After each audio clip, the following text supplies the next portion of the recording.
Oh, Pak Andi ambil itu ya udah mau kuantitatif ya. Iya, Bu. Saya mah clear kuantitatif mah soalnya matematik. Ya, akhirnya deskriptif kualitatif dah Iya. masing-masing. Baik, Ibu Bapak, walaupun ini yang hadir baru 5 orang, tapi mudah-mudahan yang lainnya nanti menyusul karena berhubung dengan waktu ya, yang kalau sore kan mendekati nanti waktu maghrib, kita efektifkan saja waktunya. Saya persilakan kepada Bu Nining dan Bu Sonya, mungkin bisa mulai share screen-nya Bu Sonya, saya Oh, persilakan. yang screen busanya ya. Siap, mangga Ibu. Bari ngadongeng, bari buka layar. Jadi sudah saya bisa buka aja ya Pak Andri.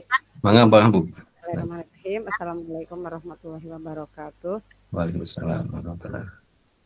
Alhamdulillah sore ini baru hujan beres nih Pak Andri sebentar tapi menyegarkan tapi juga membuat lekeb ini ya. Jadi apa gerah-gerah gitu ya. Saya bisa bertemu dengan Bapak Ibu yang mungkin baru pertama ya, kecuali Bu Sonya. Saya juga sama dengan Pak Andri, saya baru dikasih soal beberapa hari lalu, saya buka-buka lagi. Tidak seperti yang waktu mungkin apa ya dulu PPG ya. Jadi ada materi-materi profesional, tapi saya perhatikan di sini banyak materi pedagogiknya. Pedagogi jadi lebih ke aplikasi cara mengajar, tidak terlalu banyak, tidak ada makan mungkin ya kalau saya perhatikan tidak ada yang seperti PKGBI itu ya yang Inggris semua gitu ya. Tapi saya perhatikan lebih ke pedagogi, tapi pedagogical konten. Jadi konten pedagogi jadi yang ke bahasa Inggris gitu ya lebih. Cuman di bahasa Inggris kan juga itu ya Pak Andri ya. Jadi ya, betul Bu. mungkin kalau Bapak Ibu mempelajari sendiri juga bisa, tapi biasanya kalau sendiri sok jadi tidak termotivasi ya. Rame bisa Pak cental-cental. Boleh Bu Sonya share screen-nya. Sebetulnya sudah ada ya jawabannya Maya, cuman saya ngepas-ngepasin aja sih. Nanti kita cari alasannya. Nah, kita bahas juga hal-hal lain yang mungkin berkaitan dengan soal itu. Karena khawatir soalnya di bolak-balik diacak, dikotak-kotik ya. Nah, jadi kita mencoba memahami soal itu. Tidak sekadar tahu, oh kalau ada soal ini A, oh kalau ada soal ini B, gitu. Kayak dari sini, saya mohon maaf ya agak kurang nyaman, jadi mau madep ke sana tapi sinarnya dari sini, jadi harus hadap ke kaca biar terang. Yang nomor 1 ya kita mulai Bapak Ibu. Sudah ada Bu, sudah terlihat. Sudah ada, tapi mungkin kurang besar ya. Kurang besar Bu. Kurang besar dan kurang ke bawah, jadi yang fotonya terlalu banyak kelihatan. Nah di itu aja diperbesar, di zoom. Kemudian dibawahkan sampai soalnya full. Nah, boleh ditambah 160 mungkin persentasenya. Biar soal yang berikutnya tidak. Boleh. Nah, seperti ini aja. Tambah dikit lagi, Bu. Dikit lagi? Iya. Sejika tukang parkirnya, Bu. Serius, Bu. Baik, Bapak Ibu. Ya. Ini sebetulnya di Google juga ada, saya juga sama. Sebenarnya mungkin hanya Bapak Ibu mah mungkin sedang menyusun puzzle. Kalau saya dengan Pak Andri mungkin puzzle-nya sudah kebayang, cuman cepat aja ya, membantu mempercepat connect ya. Jadi di sini soal pertama adalah as the counterbalance to linguistic competence, formula E competence refers to chunks of language that speakers use heavily in everyday life. It includes the following. Ibu suantena. Oh, tes. Tah. Ya, Dek. Mohon, ngambil mengalolok. Pak Andri. Podcast santai ginian kieunya.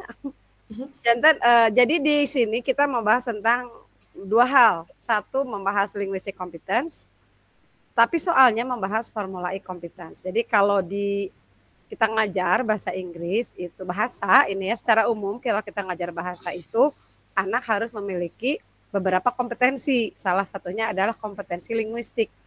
Yang kita tahu ya kayak listening, speaking, reading, gitu-gitu lah ya. Nah, tapi kalau sudah masuk dalam tataran formula E competence,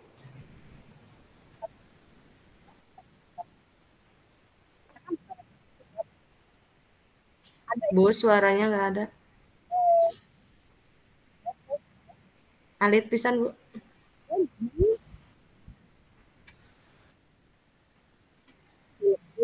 Tadinya saya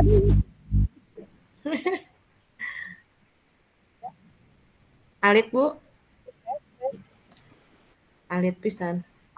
Tapi Jackna badan Bu nggak geser Bu. Nah itu akhirnya. Halo. Ada? Ya Bu. Ada. Aduh kudu dia payunan pisan jika norek di mana botol aqua ini. Wah, udah ada? Udah. Iya.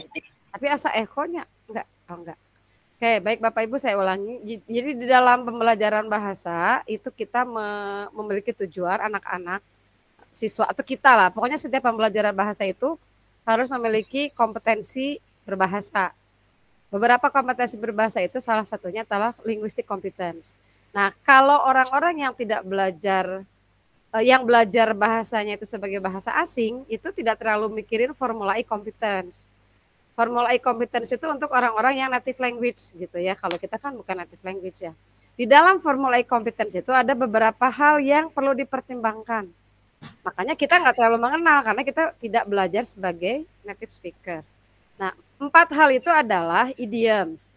Idioms itu bahasa urang mah peribahasa. Peribahasa itu satu kata dengan disatuin sama kata lain, itu kalau katanya doang nggak ada artinya. Tapi kalau sudah bersatu, itu istilah tertentunya muncul. Jadi nggak bisa ngarang gitu kalau idioms itu ya. Misalnya, knit your brow. Knit your brow itu mengerutkan, knit itu apa ya? Kayak merajut ya, merajut alis. Emang ada ya orang merajut alis? Mengerutkan alis gitu ya Bu ya? Enggak, kalau kata-kata kasarnya kan merajut ya. Iya. Merajut alis, masa ada orang merajut alis gitu. Itu kan maksudnya artinya mengernyitkan dahi. Kan tidak mengernyitkan forehead ya. Iya. Nah, jadi kata idioms itu adalah 2 atau 3 kata, pokoknya beberapa kata yang kemudian memunculkan makna baru. Dan itu nggak bisa diwang-wang kalau bahasa Sunda mah. Nggak bisa kayaknya. Jadi idioms itu dipelajari sudah dari sonohnya begitu gitu. Nah, itu dipelajari oleh orang-orang native. Jadi kalau kita mau mempelajari itu ya nggak boleh dipotong-potong. Nah, itu di dalam formula competence. 1 idioms, 2 rutin, sesuatu yang terbiasa disebutkan gitu ya. Kemudian collocation. Collocation itu kayak pasangan. Misalnya kalau saya bilang mandi, itu nggak ada do shower, yang ada take shower atau have a shower. Kalau saya bilang membuat kesalahan, tidak do mistake, tapi make mistake. Itu nggak bisa dipertanyakan gitu ya, nggak bisa kayak orang Sunda Pak Andri. Kenapa orang Sunda pakai teh sama mah? Ya nggak tahu ya. Kita taunya kalau ada yang ngomongnya salah ya kita tahu salah. Tapi kalau disuruh nerangin apa ya teorinya nggak terlalu tahu kan. Kayak kenapa orang Sunda mah bilang ada bade, ada barade. Oh itu maksudnya kan banyak gitu. Udah kita taunya itu kan. Nah hati ya kenapa di tengah tuh arnya ya nggak tahu gitu. Jadi kalau collocation itu kayak pasangan-pasangan. Kemudian lexical frames. Lexical frames ya lebih kepada kata ya, asal kata yang kayak gitu mah udah bukan bagian yang mempertanyakan. Nah, sedangkan yang bukan bagian dari formula e-competence itu adalah turn taking. Turn taking itu gantian. Nah, gantian mah tidak masuk dalam formula e-competence. Jadi Bapak Ibu kalau ada perbincangan tentang apa aja formula e-competence, itu 4. Idioms, routines, collocations, dan lexical frames. Berarti except-nya adalah poin nomor C. Gitu ya. Is that clear ya Bapak Ibu? Khawatirnya nanti ada soal yang dibalik. Sebutkan 4 hal yang termasuk formula e-competence. Nah itu berarti yang A, B, D, E itu ya. Next, number 2. Nah, ini except lagi. Bapak Ibu kalau except itu agak sedikit menjebak ya. Jadi we have to read very carefully. Among the areas where our behavior can directly influence our students' motivation, ingat berarti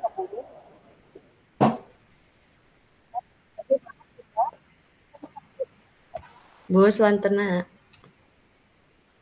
mengecil.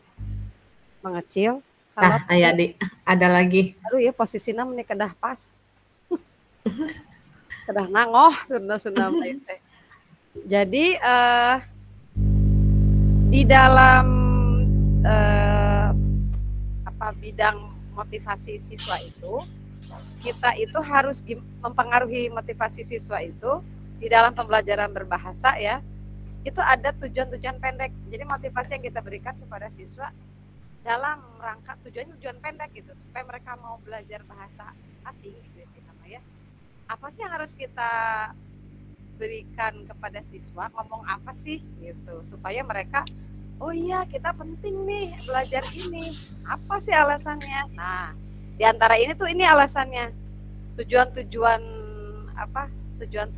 pendek gitu ya, supaya mereka mau mempelajari bahasa. Di antara ini mana yang tidak termasuk? Yang tidak termasuknya itu apa? Apakah yang the successful writing on essay? Apakah kita bertujuan untuk itu kalau ngajar bahasa? Supaya anak bisa nulis esai yang baik? Itukah tujuan kita ngajar bahasa? Oh Bapak Ibu. Bu Swantana. Swantana Alitan. Halo, tes. Halo, tes. Ada? Ada Bu. Ada ya? Ada. Oke.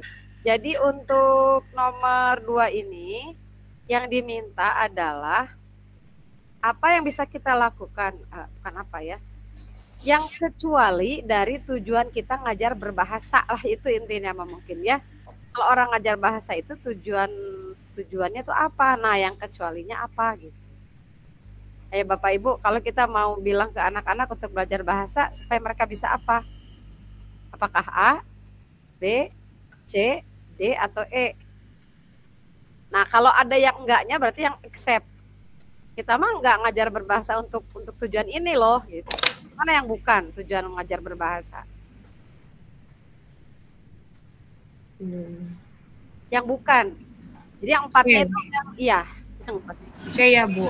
C ya betul. Karena kalau masalah better job mah yang bisa bahasa Inggris tapi better jobnya ya. Betul. Iya, jadi kalau kita mau mengatakan ke anak-anak untuk belajar bahasa ya ini, supaya bisa tulis dengan benar, supaya bisa ngobrol, nyambung gitu ya, bisa berpartisipasi dalam sebuah diskusi, supaya bisa mempelajari hal-hal kecil dari bahasa baru gitu ya, sejumlah kecil. Kemudian bisa lulus tes, kalau kayak TOEFL bisa lulus tes TOEFL, bisa lulus tes TOEIC.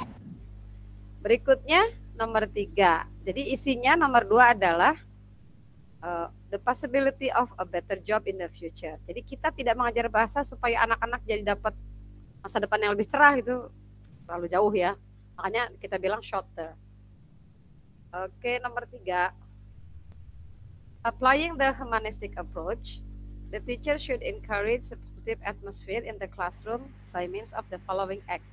Kita lihat dulu, humanistic approach berarti pendekatannya pendekatan manusiawi. Ya, jadi pendekatan manusia itu human, itu pendekatan manusiawi, artinya mereka juga sama dengan kita gitu, dengan manusia yang pada umumnya punya keinginan, punya rasa malas, punya keterbatasan gitu ya. Nah, teacher should encourage supportive atmosphere. Si guru tuh harus memberikan suasana yang memberi dukungan. Yang mana yang memberi dukungan itu yang mana? Berarti harus ada 4 kan yang memberi dukungan, karena yang diminta adalah kecuali. Kalau listening to students memberi dukungan nggak ke anak-anak? Memberi ya. Encouraging them to share their feelings? Beri. Kamu kenapa nggak kerja saya? Bapak Ibu gimana itunya reaksinya? Males budak teh gitu ya. Dengerin aja, oh kamu males, boleh males, tapi nggak boleh lama-lama ya. Gitu. Itu share itu. Karena malas itu wajar, sebuah humanistik ya, sesuatu yang umum. Hanya malesnya gitu.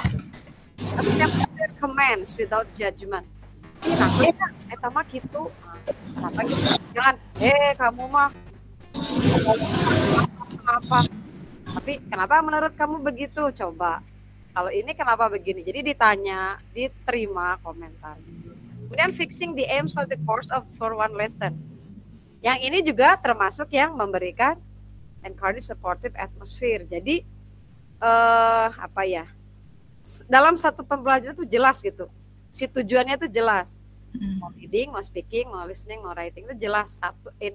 in one lesson. Jadi fixing the aim for the course for one lesson. Kalau kita mau ngajar itu harus jelas. Mau apa ya? Bukan mencampur sih. Mempretelinya. Nanti kamu akan belajar A, B, C, D. Itu nanti di fixing kemudian dibuat di sedemikian rupa supaya nanti alurnya enak. Oh, listening dulu, nanti baru kamu speaking. Gitu. Berarti sudah harus seperti itu. Itu bikin anak sportif. Oh iya ya, jadi lebih ngerti gitu kan. Tapi kalau mewajibkan siswa untuk melakukan rencana yang harus mereka kerjakan hari itu sudah tidak humanis. Karena Bapak Ibu sudah maksa. Nah, siapa tahu mereka mah belum mau hari itu mah gitu ya. Itu sudah jawabannya. Untuk yang nomor 3. Karena yang nomor 3 itu tidak humanis. Obliging itu kesannya mewajibkan yang mereka rencanakan. Kan mereka yang bikin rencana ya. Nggak harus kita yang mau dorong-dorong. Paling kita tanya, ayo kenapa nggak dikerjakan? Tidak usah, ayo harus gitu. Kecuali sholat 5 waktu. Itu mah bukan mereka berencana ya. Cuma efek dari mereka menganut agama tertentu. Jadi harus melakukan hal tertentu. Oke, Bapak Ibu, sampai situ ada yang mau di-share langsung saja boleh ya. Kalau saya kecepatan boleh diprotes. Atau kalau saya lep-lep juga boleh protes langsung kayak busanya. Suara saya masih bagus busanya? Halo? Halo Bu, ya masih ada. Ya, dia mah kedah napel Bu, aduh mereka ngesak ya. Etang-etang seperti mam, ianya es krim ya Bu? Ya asa jika naon. Oke, kita lanjutkan. When putting number 4, when putting syllabuses together, the EFL curriculum designer has to consider each item for inclusion in the syllabus and the basis of the following criteria.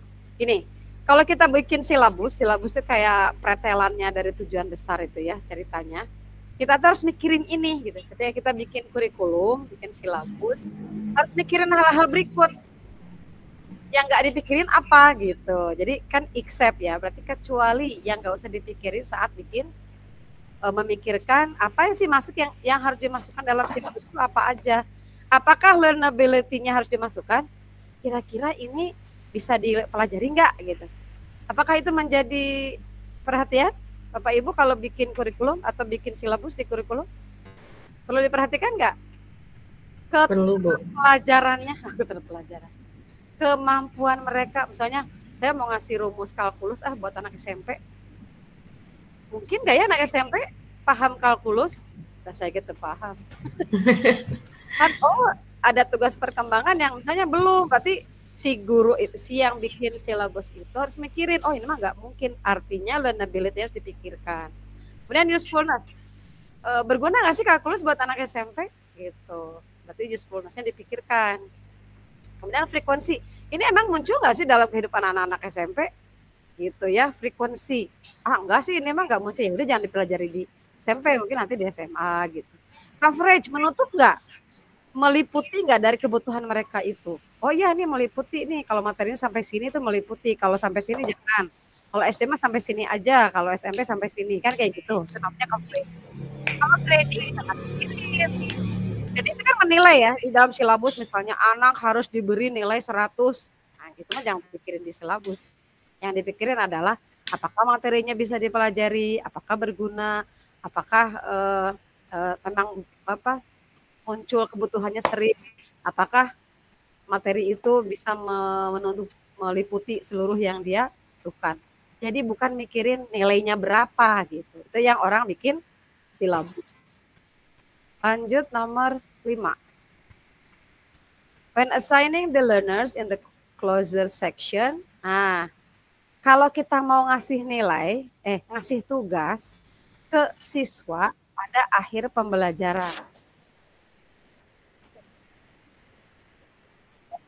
Halo Bu, Ica suarana.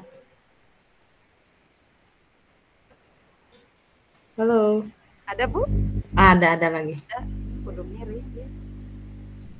Oke, jadi yang nomor 5 ini adalah harus kita perhatikan saat memberi nilai, memberi tugas di akhir sesi pembelajaran.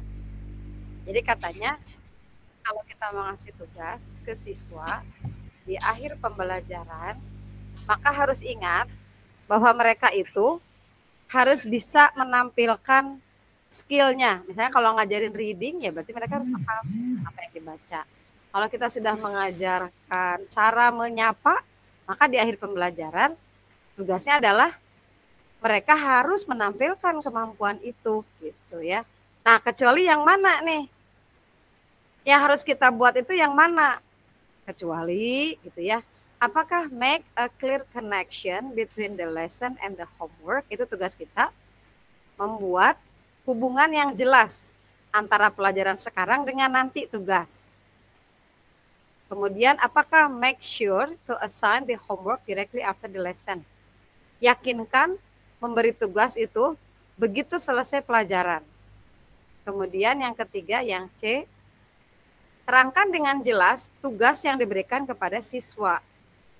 Yang D, minta siswa-siswa tertentu untuk jadi model, contoh, untuk men-share tugasnya ke kelas-kelas teman-teman sekelasnya.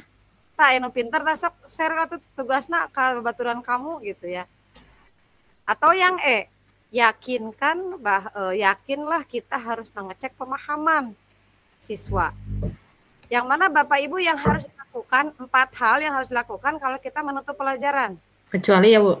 Bentar, yang mana dulu yang harus nutup pelajaran sebelum kecuali?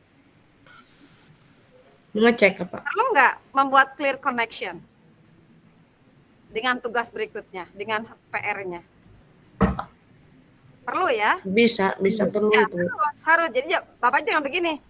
Hari ini menerangkan pasten, tiba-tiba tugasnya teh, Bu, ini coba catat PR-nya. Tuliskan kosakata yang berhubungan dengan masa depan kamu. Tidak di future. Nah, tadi kan lessonnya teh simple past. Berarti harus jelas misalnya, karena kita belajar simple past, maka tugas kamu adalah nanti coba bangun dari besok, dari mulai pagi bangun tidur, tuliskan activity. Saya nggak bilang tuliskan teks ya. Tuliskan aktivitas 5 aja dari sejak kamu bangun sampai kamu datang ke sekolah. Nyambung kan? Yang diharapkan adalah apa? Mereka menggunakan kata woke up, kemudian menggunakan kata took a bath, gitu.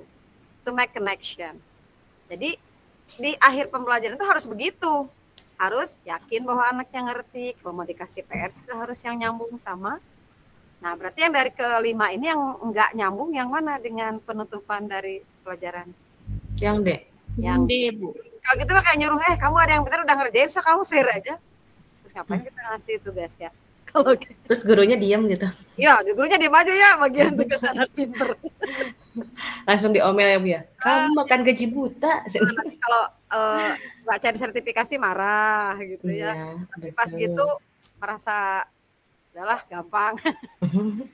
Nomor 6. A well-developed lesson plan. RPP yang baik adalah should be completed with assignments. Harus dilengkapi dengan tugas. Awas ya Bapak Ibu, tugas tidak harus selalu PR. Harus dilengkapi tugas untuk apa? To guide the instructor's choice of assessment measures. Supaya kita itu mengarahkan siswa menjadi anak nanti yang memunculkan bahan yang kita nilai gitu loh maksudnya. Kemudian by providing information about students and class comprehension. Jadi itu tuh memberi tanda ke kita bahwa mereka ngerti atau enggak. Karena kalau cuma ngerti anak-anak, ngerti Bu, asik, udah pada ngerti, udah pulang ayo pulang. Kok percaya sih cuma bilang ngerti doang? Ya enggak lah, kita harus kasih. Coba kalau orang ngerti itu nanti coba kerjakan 5 soal ini tentang activity lampau gitu ya kalau simple past.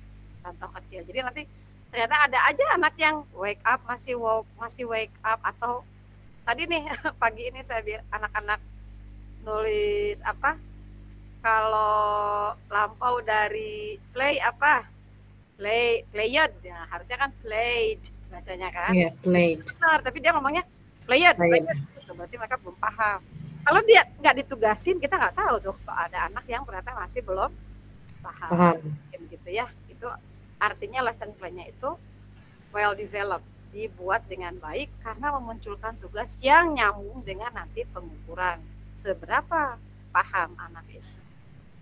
Jadi yang kecualinya adalah apakah level pembelajaran siswa terlihat kalau dengan begitu? Bisa juga, Bu. Nah, berarti A oke ya, bukan jawaban ya, karena dia bagian dari yang tadi kita rencanakan. Yang C, apakah nyambung dengan soal? Jumlah waktu yang harus ditempuh oleh si anak saat mengerjakan tugas. Apakah tugas 5 soal mau dibikin sebulan, atau seminggu, atau 3 hari? Itu diperhitungkan ya. Harus disesuaikan. Iya, jangan suruh bikin makalah tapi semalam gitu, itu tidak diperhitungkan berarti. Kemudian apakah di assignment-nya fit the rest of the lesson plan? Beneran nggak nih tugas ini nyambung dengan pembelajaran itu gitu. Kalau nggak nyambung ya nggak boleh, jadi harus dipertimbangkan. Kan nanti setelah bab 1 atau setelah pertemuan 1 ada pertemuan 2 ya. Setelah ngomongin simple past berarti kita ngomongin recount teks atau struktur teks ya. Nah, berarti nyambung nggak dengan itu nanti si tugas itu gitu. Berikutnya, tujuan dari penugasan. Apakah kita memikirkan tujuan penugasan? Memikirkan ya, supaya tadi ya, supaya mereka jadi paham tentang materi yang sudah disampaikan. Jadi yang enggaknya adalah apakah yang B, apakah RPP cocok dengan prinsip-prinsip pembelajaran tertentu. Itu mah nggak usah dipikirin sebagai tugas, tidak ada nyambung dengan tugas. Bahwa kalau kamu tugasnya begini berarti masuknya GBA gitu ya.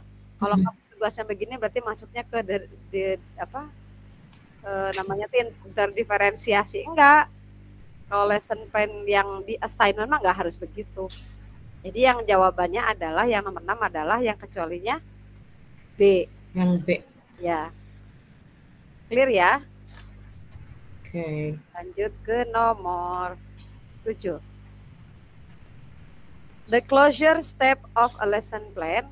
Nah, langkah terakhir dari sebuah lesson plan, langkah penutupannya adalah a chance to determine whether the students need additional practice. Memastikan apakah siswa butuh latihan berikutnya atau udah aja lanjut. Gitu ya. Itu penutupan sebuah lesson plan harusnya begitu. Apakah memperlihatkan udah aja cukup atau harus lanjut ke lesson berikutnya. Di bawah ini adalah contoh-contoh penutupan yang efektif dari sebuah lesson plan, kecuali ayo Bapak Ibu yang mana yang termasuk penutupan lesson plan? Yang A penutupan bukan. Penutupan lesson plan yang baik bukan. Ringkasan. Ya, membuat ringkasan ya. Jadi Bapak Ibu saya juga suka enggak. Keburu habis ya. Udah bye bye. Harusnya. Jadi hari ini belajar apa? Gitu. Jadi hari ini belajar simple past. Apa simple past? Ini. Apa tadi katanya beberapa kata yang kita ini? Itu harusnya minimal diulang lah, ditanya lah gitu. Walaupun mungkin nggak semua ngerti ya. Kemudian yang B. Apakah ini dilakukan di closure step of a lesson plan? Perlu dilakukan? Mendiskusikan hal yang baru apa Bu ya? Halo, Bu. Halo, tes. Ya, ada. Kalau saya mah gini, busanya kalau di Sunda gini. Kamu tuh kudu aya ohna gitu. Kamu tuh harus ada ohnya. Anak saya pada bercanda, baru ngerti ya. Maksud saya, kamu masuk kelas itu 0, keluar kelas itu jadi 0-nya jadi maksudnya tadi saya nggak tahu itu jadi tahu. Itu namanya discussing new things. Apa yang kamu tahu sekarang? Ya Bu, ada kata ini yang saya baru tahu ini artinya. Atau ada konsep ini yang orientation saya baru tahu. Itu artinya harus ada di akhir pembelajaran. Yang nomor 3, giving them a couple of minutes to read or represent the lesson to the class. Apakah perlu di akhir pembelajaran beberapa menit untuk baca atau mempresentasikan pelajaran di depan kelas? Perlu nggak? Jadi ada anak yang suruh omong sendiri-sendiri ke depan gitu? Atau terjadi? Mau beres-beres ya Bu? Nggak jadi pulangnya. Udah jadi pulang, iya. Udah pada nggak ada ya. Atau yang D ini kan asking informasi apa, itu sebenarnya mirip ya dengan B. Informasi apa yang kamu kira penting. Kalau yang D, menurut kamu dari sekian pembelajaran kita apa yang penting? Oh ya Bu, tadi tentang titik didih, penting Bu karena bla bla bla gitu ya. Itu penting. Yang D masuk. Kemudian yang E. asking students to sama ya tuh summarize juga ya. Sebentar. The lesson, sebentar. Asking the students to summarize the lesson for students missing the class. Nyambung nggak dengan A? Jadi saya suka bilang gini, bayangkan kamu ketemu teman kamu yang hari ini nggak sekolah. Teman kamu nanya, tadi pelajaran apa? Bahasa Inggris.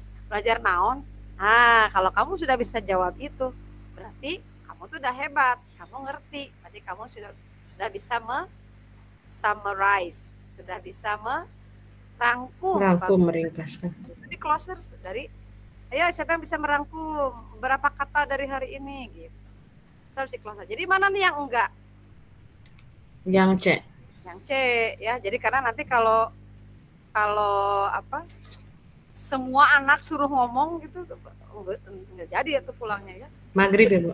Udah maghrib. Next nomor 8. Oke, sebentar terpisah ini.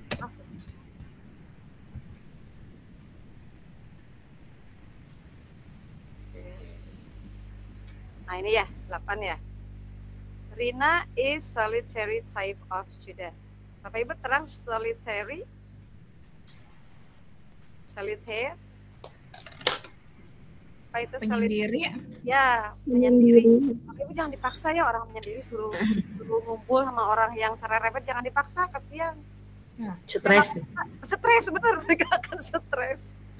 Ya, oke ya, kita teh guru, ya gimana tuh cina, agak bingung ya. Ternyata nggak boleh dipaksa, tapi harus belajar kerjasama. Kumaha atunya udah begitu. Katanya ada anak yang soliter, namanya Rina.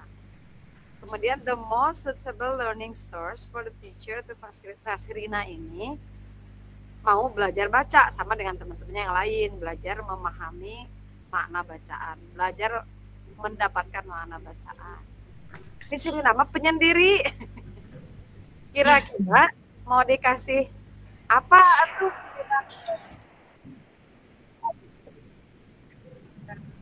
gitu yang cocok buat Sirina yang solitary type itu apa? Jadi harus ya belajar sendiri. Nah, Learning module. belajar sendiri itu yang mana? B. Apakah pictured workbooks atau e-learning modules atau reading passages atau audio recordings atau worksheet? Yang B. Banyak guru. Yang D, audio recording apa, Bu? Audio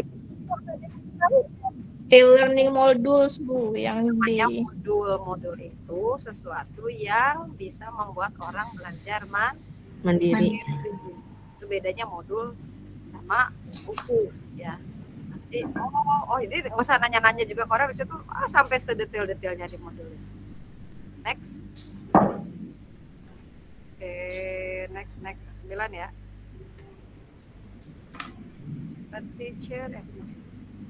A teacher who wants to have instant learning involving not only spoken. Nah, guru nih sedang nih ceritanya corona ya. Saya lagi pergi tapi jam itu saya pengen ngajar, nggak mau digantiin orang. Akhirnya saya bikin Meet atau Zoom atau dengan sinkronus, asinkronus di Google Drive dan lain-lain.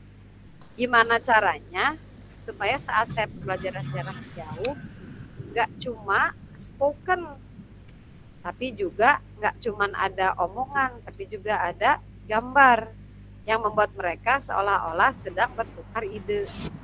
Yang mana kira-kira? Yang mana yang bisa bertukar ide, nggak cuma dengerin doang gitu. Konferensi. Ya, kalau jadi jauh, jarak jauh tapi bisa. Kalau sekarang mah itu ya Zoom gitu ya. Kalau Google Messenger bisa. Kalau Bu, Kekurangannya Google, kalau Google Messenger kekurangannya apa? tidak bisa meet. Iya, tidak bisa ini orangnya ya, nggak tahu ngerti di sana. Pesan benar. Nah, nomor Kalau Bu, kelabasan.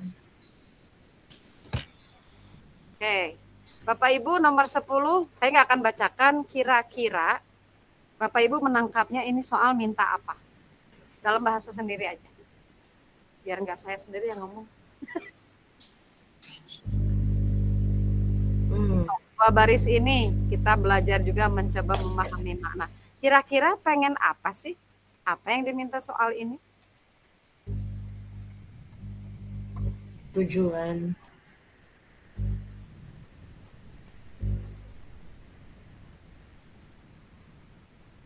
Halo. Jalan rempling. Ini kayak belajar apa nih? Itulah gak gampang. Nomor 10 nih kira-kira belajar apa sih? Lexical. Ingin si siswa belajar apa kira-kira?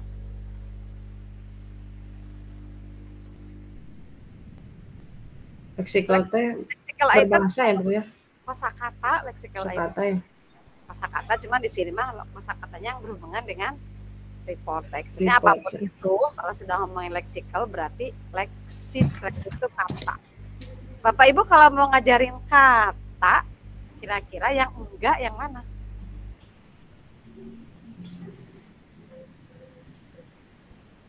Yang enggak akan dilakukan untuk mengajarkan kata yang mana kira-kira?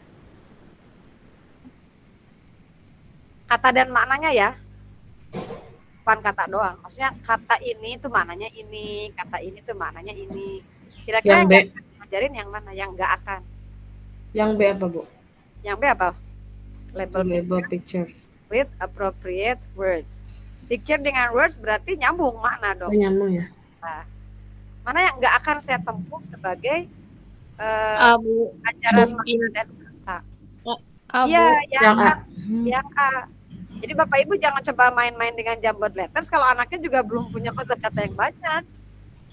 Ya, ayo kita bikin scramble tuh yang game ya. Ya kabudak SD kelas hiji misalnya tuh, ya kan dia juga nggak tahu ya kata-katanya ya. Kata kita tuh, ayo 4 huruf, B ada 4 huruf, ada O-nya 2 ada, yang nggak tahu anak juga belum diajarin gitu kan. Jadi Bapak Ibu untuk mengenalkan kosakata tidak harus selalu disuruh didikte, suruh apalin ini adalah, kasih gambar, pasangkan. Mereka dengan sendirinya akan nyari, ini misalnya chair, ayo pasangkan gitu ya. Pasti ada teman yang bisa, atau di awal dulu diajarin, nanti latihannya pasangkan. Kemudian guess word meaning. Ayo ini apa misalnya, the elephant is tame but the lion is bla bla bla.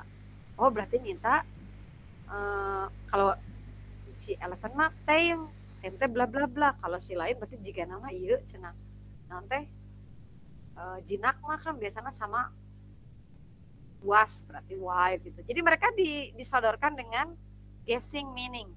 Misalnya look at me. Mereka nggak tahu kata look at me. Tapi ibu bapak gini-gini aja ke muka anak-anak ke depan kelas. Look at me. Kebayang kan anaknya akan tinggali cek guru tinggali gitu ya. Lihat itu ke guru cina katanya. Mereka bisa menangkap makna dengan pergerakan kita. Atau kita bilang, oke, now come forward and write. Kita kasih spidol, terus begini-begini ke anak. Anak bisa menebak kan, disuruh nulis. Nah itu namanya guessing. Kemudian, ya ini biasa ya nomor D ya, find meaning-nya in dictionary. Kemudian yang tadi, sinonim sama Antonym. Apa sih pretty, Miss? Pretty? Kita bilang, beautiful. Oh, pasti gitu ya. Miss, apa sih, Miss? Hai, terus kita gini-gini, hai, atau nah, ibu nih short, si ini tall, saya kayak gitu. Oh, si ibu pendek, si ini tinggi. Jadi tidak harus selalu langsung dikasih tahu arti kata. Itu cara mengajarkan kosakata. Bukan disuruh menyusun huruf, kasihan yang nggak bisa sama nggak bisa.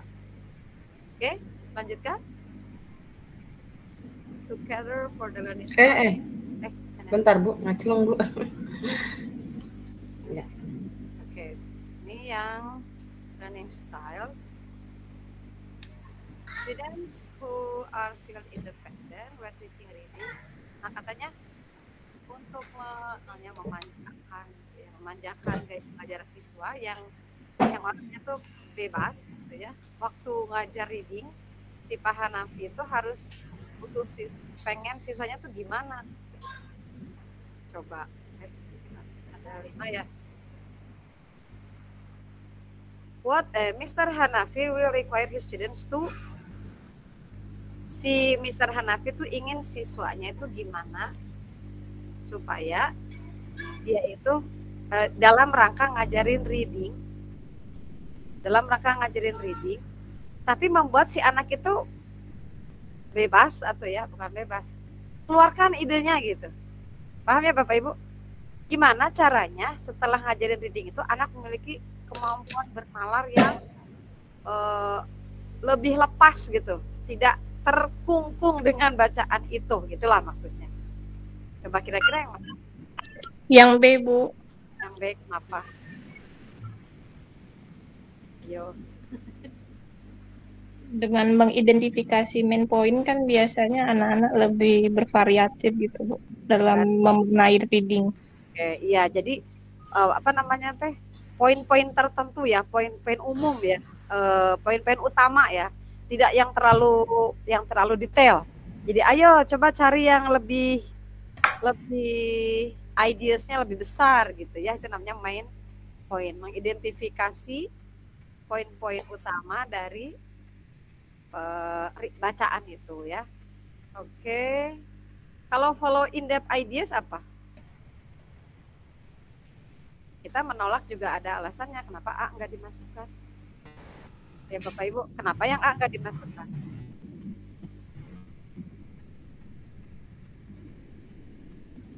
Halo.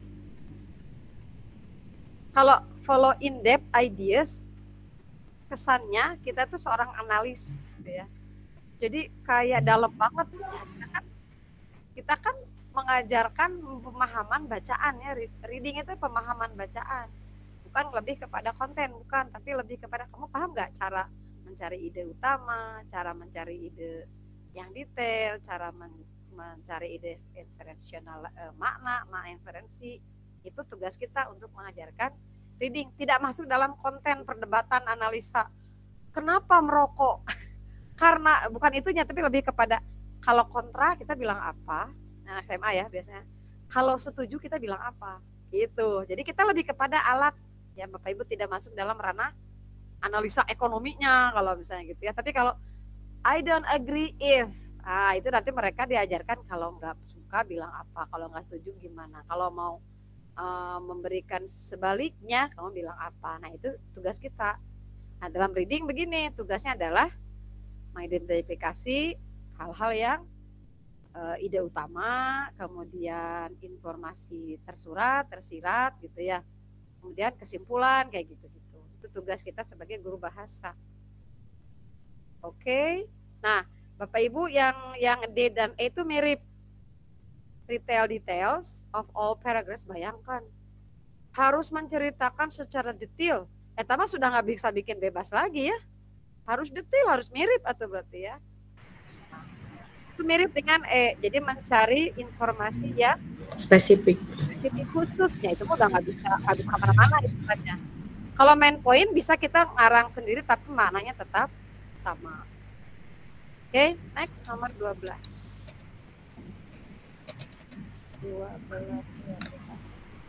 Oke, di awal videonya learning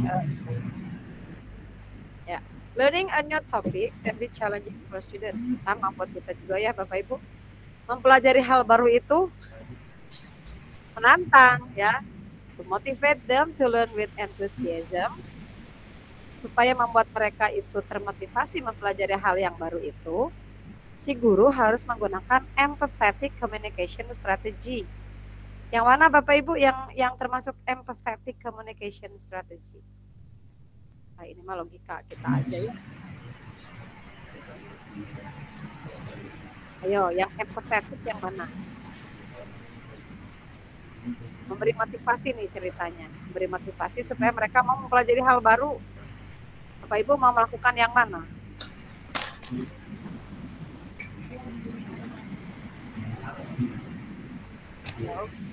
Halo Bu. Yang mana? Yang E, Bu. Memberi motivasi atau menjatuhkan mental? Yang E, Bu. Ya, yang A itu menjatuhkan mental ya Bu ya. Tapi kalau yang E, stating that the topic is interesting and really like it, itu memberikan sedikit kayak menarik loh, masih suka. Itu namanya empathetic communication strategy. Oke, jadi yang pertama bikin down, yang C bikin strength gitu ya, kayak ini penting, tapi kalau penting juga kalau mereka nggak menarik ya aja ya harus dibuat seolah menarik. Oke, 13.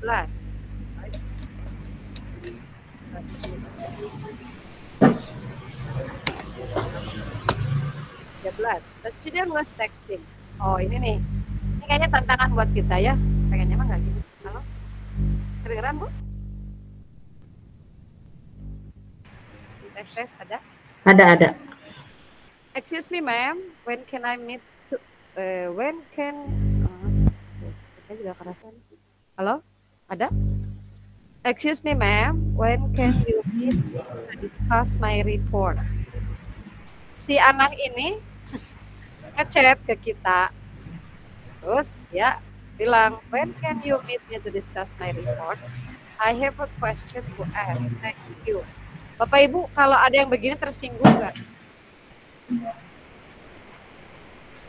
Maaf Bu, kapan ya Bu? Saya untuk diskusi. Saya mau ada yang ditanyakan Bu. Makasih. Nah, Bapak Ibu kayak gini tersinggung nggak? Menurut Bapak Ibu ini sopan nggak?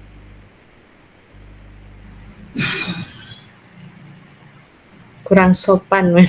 Kurang sopan, tapi Bapak Ibu udah tahu ini nggak sopan, ya ajarin. Saya sering mendengar beberapa orang yang mengeluh, udah sopannya langsung dimarahin.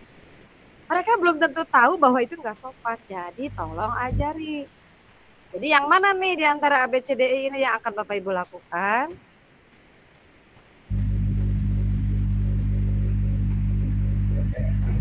Teks baliknya gimana, ngechat balik? Yang A. Yang A. Jadi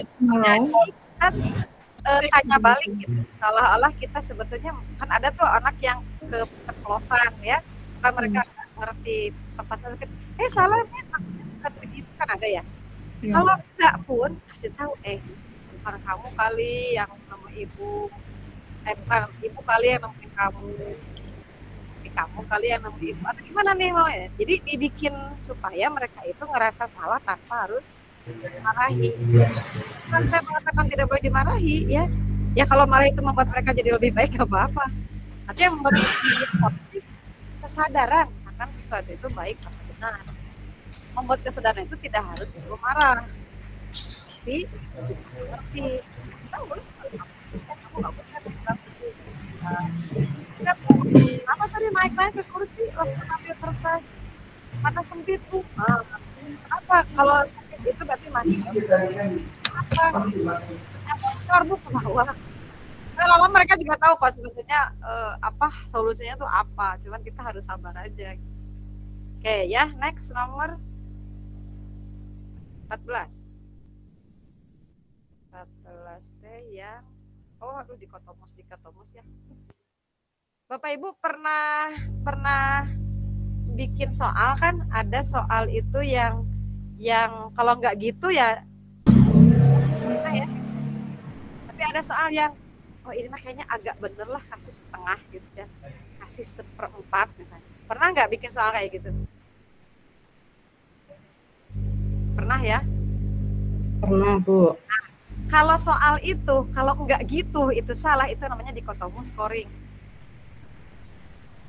Jadi harus itu, misalnya gini, what is misalnya what is the capital city of Indonesia? Jakarta. Kalau nggak Jakarta ya salah gitu, nggak ada setengah. Tapi dia udah bilang the Jack Bu, tapi dia udah ada Jacknya Bu, Jack yang nggak bisa karena Jack itu bukan Jakarta kan. Nah itu namanya dikotomus scoring.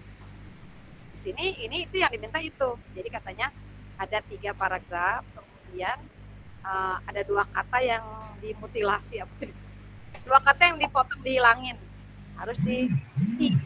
Kan mau nggak mau harus itu ya katanya, betul nggak bisa ngarang gitu kan, harus itu katanya. Nah, maka kalau tes yang begini, maka scoringnya masuk hipotomus.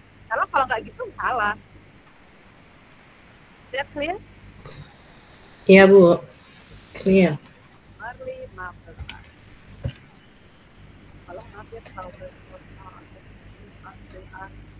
ya udah gitu. Oke, kita coba aja ya. Alirannya kita bagi-bagi. Problem in Mr. Ades class. Kelas. Masalahnya di si Pak Andi ini adalah masalah reading. They don't have much experience in working together in task groups. Jadi mereka entah baca, terus biasa kan harus cari informasi di dalam bacaan.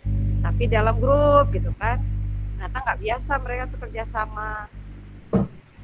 Jadi Mr. Andi jadi she ini tuh ya, Andi siapa nih? Kalau Andi dari Matalata mah jadi misisnya. Cinta Luna Maya Bu. Cinta Luna gitu. Jadi buru ini Cinta Luna apa? She believes that they need to have more opportunities to work together. Jadi ini kayaknya anak-anak nggak bisa tuh berarti belum pernah diberi kesempatan yang banyak untuk kerjasama. Jadi gimana caranya supaya change their attitudes in competing leads to an unhealthy class atmosphere. Jadi masih yang ketangar sendiri-sendiri gitu. Belum kerjasama, masih kayak pengen aku gitu ya. Pengen kelihatan si akunya, bukan pada kerjasamanya. Nah katanya, to solve the problem, she designed an innovative instructional strategy. Nah, kalau action research-nya itu, dia akan mengadakan apa di action research-nya kalau ngelihat masalah begitu. Steps-nya itu mengandung elemen apa tuh supaya memecahkan masalah itu tadi. Yang tadi pada nggak mau kerjasama, maunya sendiri-sendiri aja, nggak bisa kerjasama mereka tuh. Kira-kira mau ngambil langkah apa nih untuk action research perbaiki masalah si anak itu? Ayo Bapak Ibu. Saya juga bingung ini nomor D kenapa main end mapping, bukannya main mapping ya? Ya harusnya main mapping. Oh ya, oke. Bapak Ibu kira-kira ada kata kuncinya di sini adalah reading class. Halo, Bu. Oh, ya. Aduh, ya Allah, kaget. Ada. Oh iya, kayak saya ini ya. Iya, ngagerung ininya, Bu. Jadi gimana Bapak Ibu masalah ini untuk menyelesaikan tugas reading ini anak-anaknya tapi tidak biasa kerjasama gitu? Ayo, gimana caranya dengan PTK? Kira-kira mau pakai apa? KWLH, SQ3L, mind mapping atau click and clang? Kalau yang BEMA itu metode pembelajaran untuk membaca ya Bu, ya. Memahami sama tertulis juga. Kalau KWLH? Kewalahan. Kewalahan. Nah, kalau ini isinya jigsaw. Kenapa? Mereka itu nanti akan diposisikan pada penting semua. Jigsaw itu yang kumpul nanti pecah gitu ke kelompok lain, balik lagi ke situ. Pernah Bapak Ibu mencoba begitu? Misalnya ada reading text ya tentang going to the zoo misalnya ya. Terus ada pertanyaan 5 pertanyaan. Nah, si grup ini dibikin, kamu hanya jawab nomor 1, kamu hanya jawab nomor 2. Setelah itu dipecah. Kamu kembali ke kelompok masing-masing, kamu sharing. Jadi gara raya semua Bu. Gara raya itu apa ya? Kayak merasa penting semua karena nih saya bawa jawaban nomor 1. Nih saya bawa jawaban nomor 2 itu. Jadi jigsaw dalam reading class mah itu seperti itu ya, cara membuat teknik mengajarkan reading dengan anak-anak yang masing-masing memiliki peran. Jadi setiap anak tuh punya peran karena dia akan menyumbang setiap pertanyaan itu, setiap jawaban ke pertanyaan. Is that clear, jigsaw? Ya, Bos, clear. sentence nomor 16. Tuh, bentar Bu. Di enter dulu. Yang ini ya, yang power Ih. distance ya. Panjuang. Ya. Halo? Power distance itu ya. Yang E-nya nggak ada, Bu. Ada Bu. Oh. Power distance defines how social inequality berbeda. Bapak Ibu jangan terjebak ini dulu ya. Waduh, panjang. Jebakan Langsung ke soal dulu. itu. Kalau kita ceritanya mau jawab soal ya, dia mau nanya apa? Dia nanya apa sih? Dia pengen kita isi apa sih? The blank space in the passage can be best filled with the clause. Yang mana yang kosongnya, Bu? Di mana? Yang garis, yang kosongnya ada di mana? Yang with regards. Kita baca dari awal kalimat. On the other hand, in low power distance cultures, inequality is not desired, bla bla bla, with regards to decision making and this, itu ya. Berarti kita butuh titik-titik itu diisi apa? Ada tawaran, employees need to select it. Nah, ini mah sudah masuk ke grammar. Yang A ada yang aneh nggak, Bu, Pak? Yang A ada yang aneh nggak?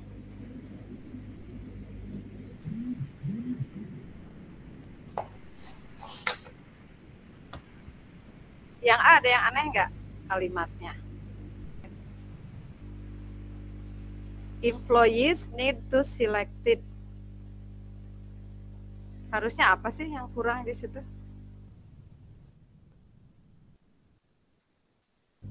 Halo? Yang kurang kata apa tuh di situ?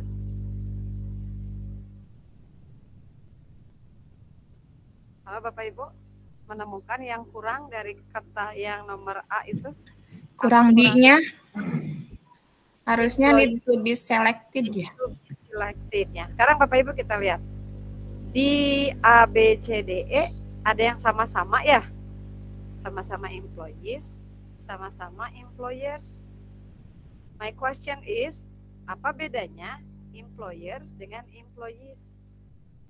Apa bedanya yang ujungnya E2 dengan yang ujungnya ER? Itu dulu deh. Halo? Kalau employees apa? Kalau employers apa?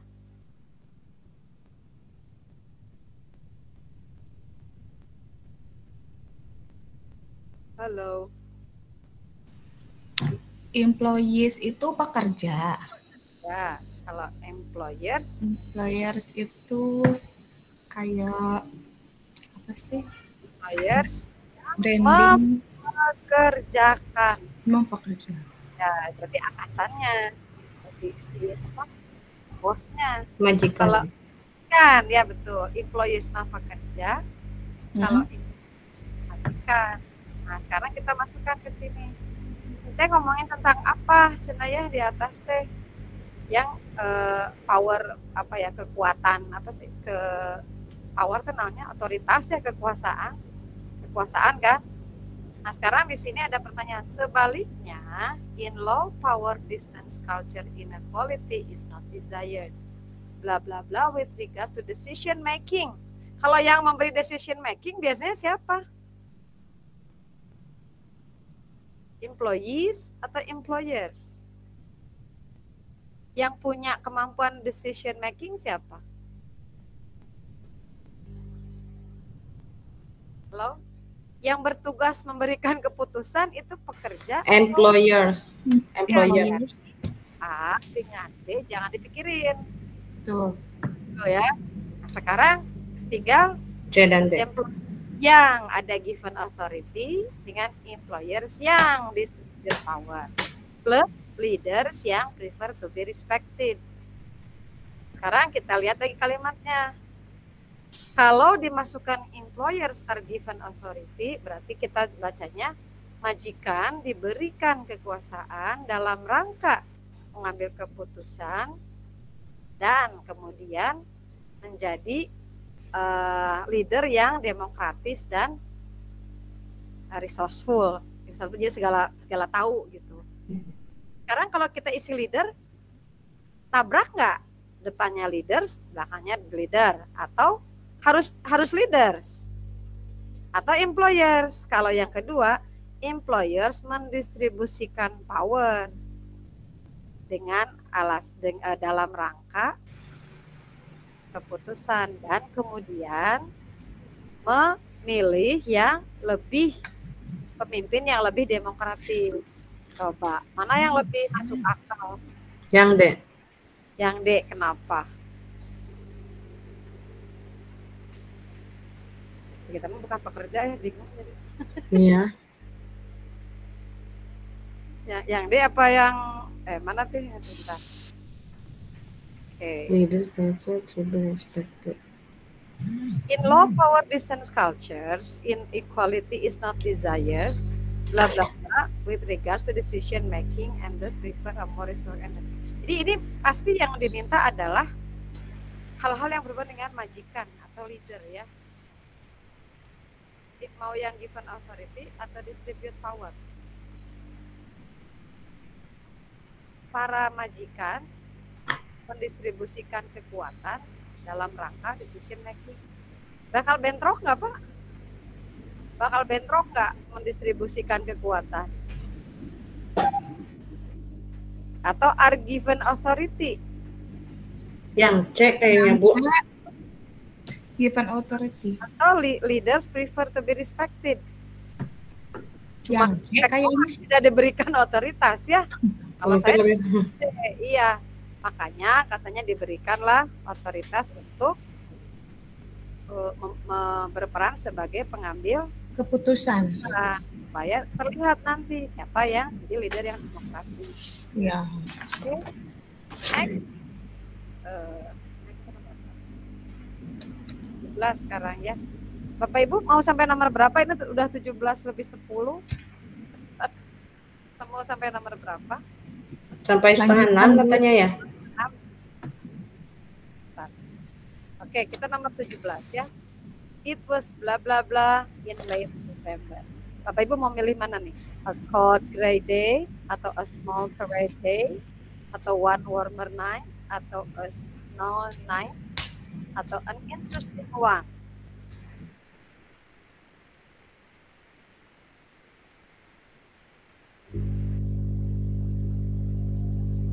So, Bapak Ibu dulu apa?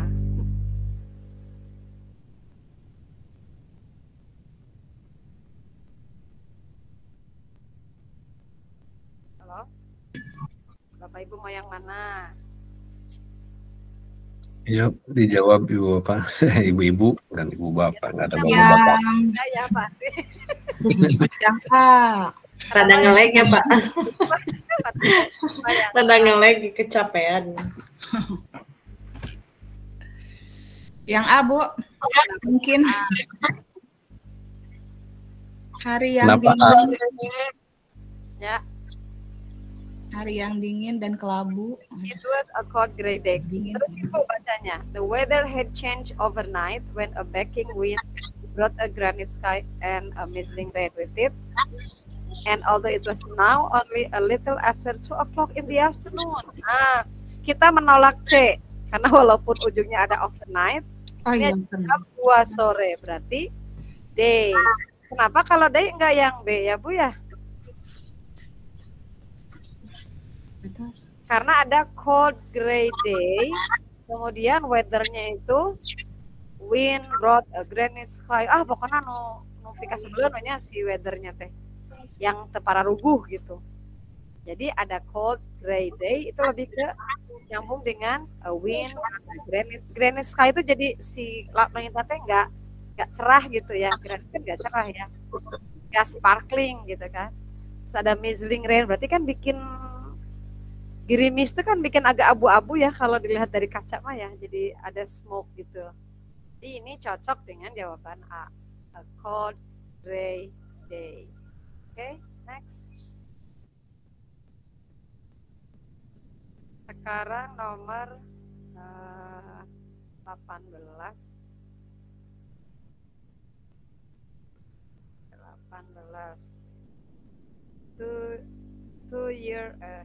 Two 12-year-old girls, 2 orang cewek anak 12 tahun are standing outside the minimart, lagi berdiri di depan Alfa atau Yomartnya atau Indomaret, anak sekarang Indomaret. They are wearing matching tube tops. Jadi yang diminta adalah kalimat di ujung. Ya, mereka masih pakai tube top and short skirts like Britney Spears. Pokoknya lagi pakai baju itu gitu ya. One holds a cigarette. Wah, ini sudah deskripsi teks ini Maya. Satu orang ini, kemudian seperti apa, dia pegang rokok, udah kayak orang gede gitu ya. Sampai-sampai orang-orang di sekitarnya ngeliat. Dan she looks around to make sure other girls are noticing her. Pokoknya ini deskriptif banget bagaimana kondisi si anak-anak yang 2 cewek itu. Kemudian when asked why she was dressed the way she does, she said that she likes it. Kenapa kamu pakai baju itu? Ada resep gitu ya. Kenapa kamu pakai baju itu? Ada suka gitu. Bla bla bla. It seems that the reason for her behavior is more complex. Bla bla bla. Kayaknya alasan dari tingkah lakunya itu agak-agak kompleks loh. Nggak satu alasannya loh dia pakai kayak gitu tuh. Gitu. Coba menurut Bapak Ibu isinya apa, kata sambungnya. Ketika ditanya kenapa kamu pakai baju, karena saya suka weh. Meanwhile. Kenapa meanwhile Bu? Apa arti meanwhile? Sementara itu. Sementara itu. Kalau meanwhile biasanya sama, setara. It seems that the reason for is more complex. However. Has more to do with that. Yang B. Ceritanya, umurnya tuh gini, bla bla bla bla bla. Ternyata nggak sesimpel itu, gitu ya. Udah banyak sekali yang harus dipikirkan with her ambiguous role as a pretend in society. Dia pengen kelihatan sebagai anak muda yang pengen dilihat gitu, lagi caper-capernya. Cewek yang sedang pengen dilihat banyak orang, gitu ya. Sehingga dia itu kayak menderita insekuritas sebenarnya, makanya dia berdandan gitu. Nah, untuk menyambungkan kalimat di atas dengan di bawah itu pakainya yang mana? Yang B, however. B. Kenapa however? Karena berbanding gitu. Nah, dia kan bilangnya dia suka ya. Iya. I just like it. Dalam hati kita, kamu mau cuman bilang suka, padahal sebenarnya kita tahu gitu ya. Dia nggak suka. Sebenarnya hanya ingin insekuritas dia terpenuhi gitu ya.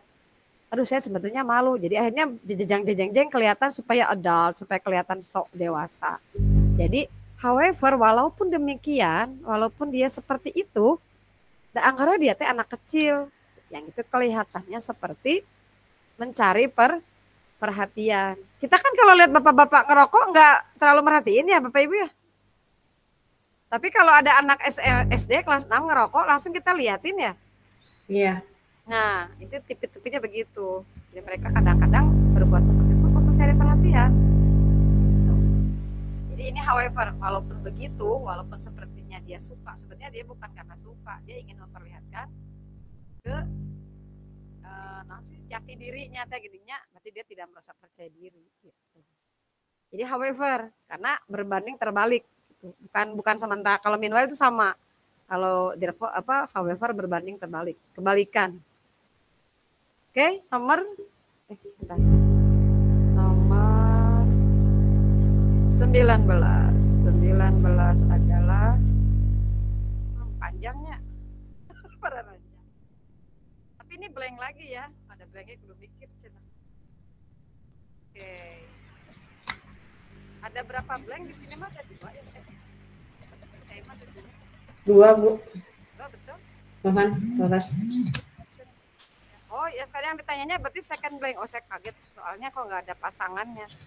Yang diminta, nah makanya Bapak Ibu, langkah pertama adalah mending kita lihat soal dulu. Iya. Udah geranya gitu. Panjang pisan Bu. Benar panjang pisan. Ternyata yang diminta cuma yang terakhir ya. Yang terakhir mah berarti bacanya dari yang terakhir aja. And the cleft lip just off midline where the Chinese doll maker's instrument may have slipped or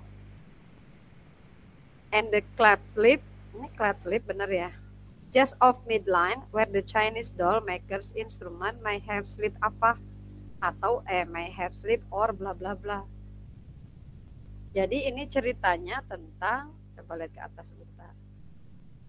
When we were children, Hasan and I used to climb the poplar trees. Oh, ini ceritanya anak kecil naik-naik. In the driveway of father's house. Ceritanya naik-naik. Kemudian we would sit across. Terus, biasa ya nyeritain anak-anak sampai ke bawah. Sampai ada kata, I can still see his tiny lost set ears. Ini deskripsi lagi ya.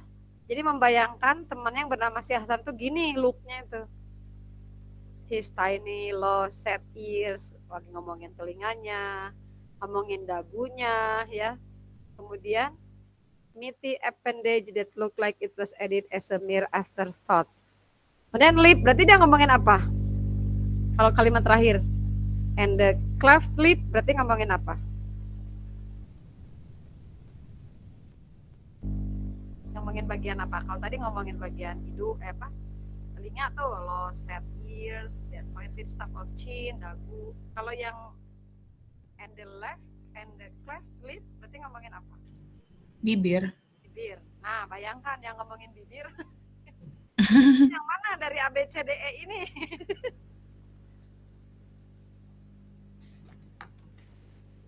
Klip bibir yang where the Chinese doll instrument may have slipped or bla bla bla.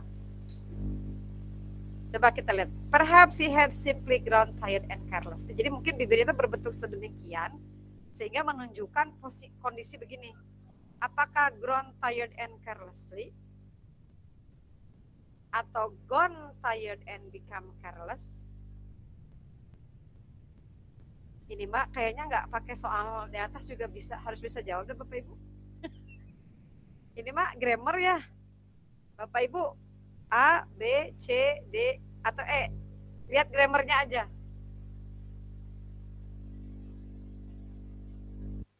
Grown tired atau gone tired atau grown tiredly atau become tiring atau grown tired and careless.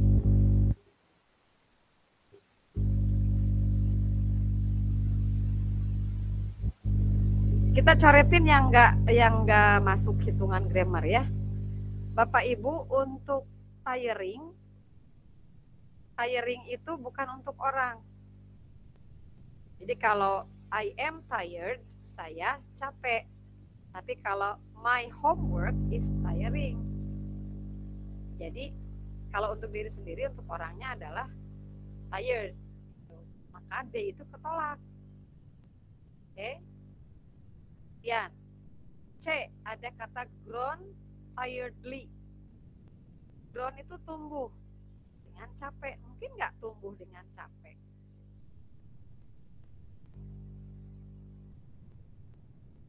Dan carelessly. Mas bentar, yang A dulu. Grown tired. Bapak Ibu kalau ada grown, kata kerja, yang benar itu pakai li, si keterangan ujungnya. Misalnya walk slowly. Nah benar ini carelessly. Tapi kalau tired harusnya tiredly. Maka A juga ketolak. Jadi tidak sepadan dengan yang carelessly tadi. Yang B. Ini adalah B. C. Betul nggak? Dengan C ya? Yang C, Bu. Ya, antara B dan C. Saya ulangi. Yang E kenapa nggak masuk?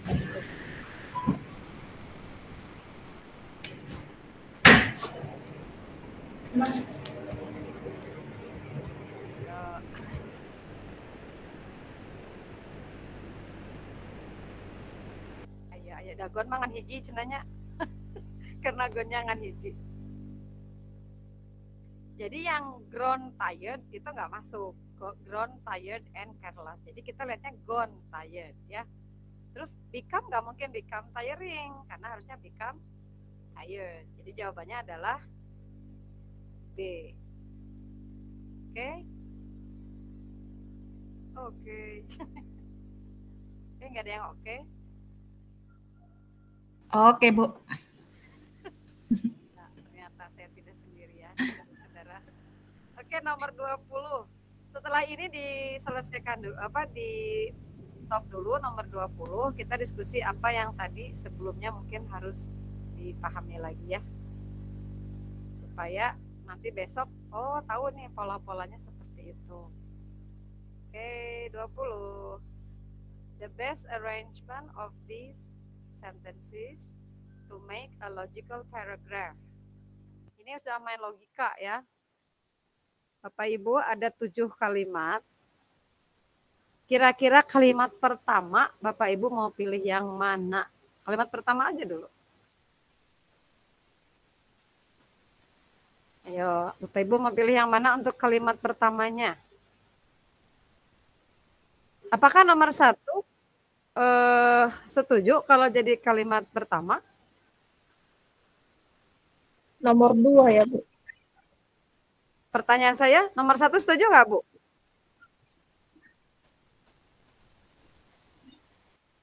Setuju nggak nomor 1 jadi kalimat pertama?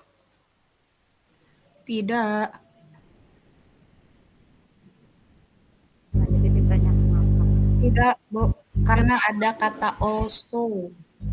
Karena ada kata Also. 1. Kata kedua yang juga menolak dia menjadi kalimat pertama. Ada kata other. Iya. Other itu artinya udah pernah ada yang disebutin dulu. Harus. Dia Iya. ada kata other sama ada kata also yang membuat dia tidak bisa jadi kalimat pertama. Oke, sekarang nomor 2. Apakah dia pantas jadi kalimat pertama? Kalimat pertama itu tidak memunculkan pertanyaan pertanyaan yang harus dijawab oleh kalimat sebelumnya. Setuju ya? Setuju. Nomor 2, ya? Oke. Setuju, Bu. Setuju. Jawaban A, B, C, D, E. Yang mana yang kalimat yang diawali B, dengan C. nomor 2? B dan B. C. Dan C. Berarti Bapak E dan C. B dan dan C. A, D, E nggak usah dipikirkan. Biarin aja ya. Kita mengurangi beban mikirin. Sekarang di B sama C itu bedanya hanya apakah setelah 2 itu 6 atau setelah 2 itu 7. Coba. Apakah education plays bla bla bla terus nowadays? Ataukah education plays terus weekend study? So, boleh merenung dulu. Nah, ya. Sepertinya B ya, Bu. Dulu. 27 atau Ya. 26? Nowadays, Oke. ada banyak cara Tujuh. untuk meningkatkan level pendidikan. Yang pertama kan education plays a paramount role in the modern technological world. Apakah we can study through the distance learning atau nowadays yang lebih besar? Atau dibalik, kalau yang lebih kecil, 6, belakangan. Nah, yang lebih besar dari 6 dan 7 yang mana? 6. Yang lebih besar skupnya. Jadi kan kalau kalimat terus gede, agak sedikit kecil. Jadi kalimat kedua itu agak lebih besar daripada kalimat ketiga. Kira-kira menurut Bapak Ibu 7-6 dulu atau 6-7? 6-7, Bu. Kenapa 6-7? Kalau nowadays tuh lebih spesifik ya, Bu. Jadi Nowadays ke yang apa? baru-baru ini gitu ya. Baru-baru ini ada banyak cara untuk mempercepat Tingkat- ya, tingkat pendidikan. memperluas level edukasi. Kalau nomor 6, we can study through the distance learning programs. Mana yang lebih spesifik? Distance learning programs dengan ways to enhance education level. Mana yang lebih besar? Banyak cara untuk mendapatkan level atau langsung ke distance learning programs. Mana yang lebih besar cara berpikirnya? Idenya. Yang Yang 7. Yang 7. 7. Karena distance training program sebagian dari cara memperluas atau mendapatkan education level. Ya, Is that clear? clear. Karena ketika ada banyak cara, nah salah satunya ini gitu ya. Maka salah satunya ada kalimat berikutnya. Setuju ya? Harus setuju lah ya, udah 17:28. Jadi jawabnya 2, 7, 4, 6, 3, 5, 1. Berarti yang C. C. Sementara sampai nomor 20 dulu ya. Mungkin kaget juga. Kok kayak gini sih Bu Nining mah nanya-nanya terus ya. Bukannya langsung dijawab aja. Pak Andri. Kok nanya dulu sih? Terus kenapa lagi yang ditolak-tolak aja, yang ditolak-tolak dulu? Jadi supaya cara berpikir Bapak Ibunya nanti yang dipakai ke soal tes itu, bukan soal ini jawabannya apa, bukan begitu. Soal ini kok ke situ ya? Oh, kalau ke situ mah saya akan pakai cara begini, cara berpikirnya. Itu yang kita akan bangun di bimbel kita sekarang kayak gini tuh ya, bukan apa? Tadi jawabannya apa? Jangan gitu, tapi gimana tadi supaya 7 dulu tuh? Gitu. Gimana tadi supaya 2 dulu tuh kalimatnya? Gitu. Oke, 1 menit mungkin untuk bertanya. Kalau ada, kalau tidak ada, alhamdulillah. Ini ditutup. Boleh bertanya, Bu? Ditutup Ya. dulu. Boleh bertanya? Boleh. Ini siapa, Bu? Sonya dulu atau saya? Enggak, ini maksudnya mau ditutup dulu sharingnya. Silakan Bu, silakan. Jadi mohon maaf nih sebelumnya, Bu. Saya juga pernah bimbel dengan Ibu di PPG tahun 2022. Jadi insya Allah kayaknya saya ingat gitu. Jadi soal-soal ini soal-soal PPG yang keluar, Bu, bukan Ya. untuk apa P3K gitu. 3K. Kalau P3K saya mungkin ya Bu ya, dan teman-teman lain mungkin juga itu kewalahan dalam menjawab soal dan waktunya gitu Bu, karena untuk soalnya aja teksnya itu 1 layar penuh Bu. Nah, Tapi kemudian- pertanyaannya apa Bu? Teksnya 1 layar penuh, pertanyaannya apa?